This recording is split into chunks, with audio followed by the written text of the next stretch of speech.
Soldering mistake number 6 is the incorrect use of the flame. A propane torch will have an outer flame, also referred to as a secondary flame, which is the coldest part of the flame. A propane torch will also have a flame within the outer flame called an inner cone or the primary flame, which is the hottest part of the flame. This is where the most complete combustion occurs, usually appearing as a blue color due to the efficient burning of fuel with oxygen.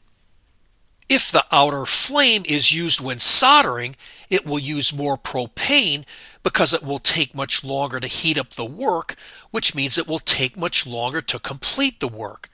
This will increase the amount of oxides inside the joint, causing reduced capillary action and reduced solder flow.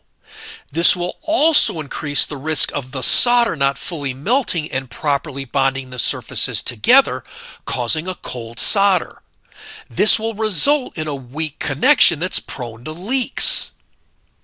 If the inner cone is used when soldering, it will use much less propane because it will heat up the work much faster, which means the work will be completed much faster.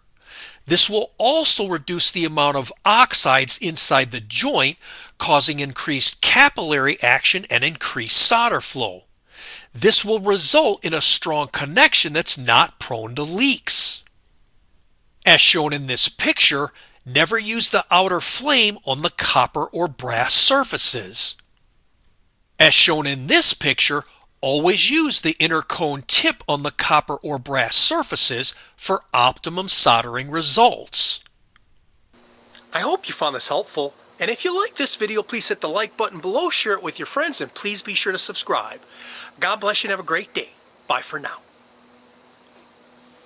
Okay, Sparky, wait.